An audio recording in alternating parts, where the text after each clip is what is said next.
The budget brinkmanship has cost the world's largest economy billions of dollars, as well as the trust of investors around the globe. And it also sparked calls to de-americanize the world economy. Let's get some comments from Pepe Escobar, Asia Times online roving correspondent. Pepe, always good to see you there. Now, the catastrophes are being averted, but, there seems to be a little bit of tension still left there. Why? Well, this basically is an extreme bad PR move for brand USA. All over the world, but especially here in Asia. This happens after 2 consecutive, extremely successful tours by Chinese President Xi Jinping.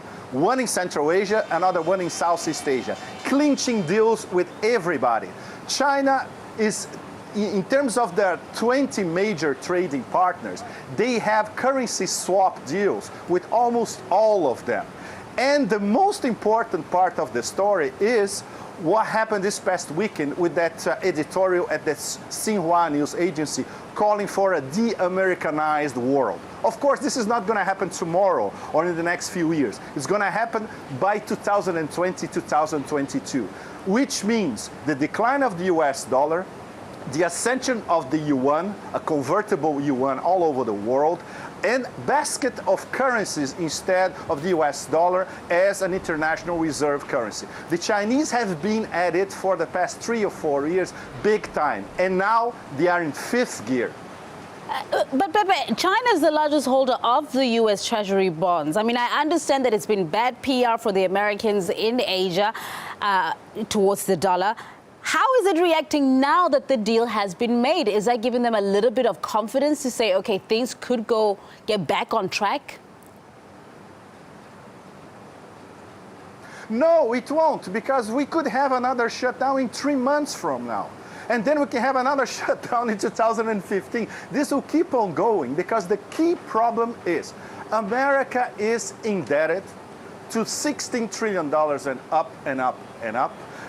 Their business model is unsustainable.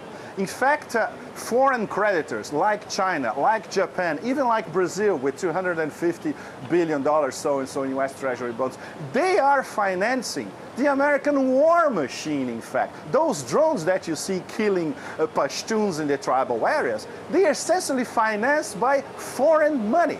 The United States would have to review the whole economic financial policy, in fact, which is still casino capitalism driven by Wall Street. There was a crisis in 2008, and the next crisis, according to the best independent economists all over the world, maybe could be the last, the crisis of turbo capitalism, and then we're going to get something completely different that we still don't know what it is. But what happens then? We've heard China calling for the de-Americanization of world economies. Is Asia looking for other currencies to kind of divert its reliance on the US dollar? Absolutely. This explains why they have currency swap deals with their major trading partners, like Brazil, with India. They're buying oil and gas from Iran and paying in yuan as well, or in gold, or even bartering. So everybody, all these major players, they are escaping the dollar, especially the BRICS group of emerging countries. And the aspiring BRICS all over the world, they are paying very close attention to it. And this is what's going to happen gradually over the next few years. The key thing to watch is the possibility in the near future of having a petro-yuan instead of petrodollar. This means China buying huge quantities of oil and gas all over the world and paying in yuan. If this happens, I would say in a time frame of 5, 6, 10 years maybe, then would be the end of the petrodollar. Then would be the Gulf petromonarchies looking at which way the wind is blowing. And their major customer is going to be China and not the US anymore, because the US will be self-sufficient in energy.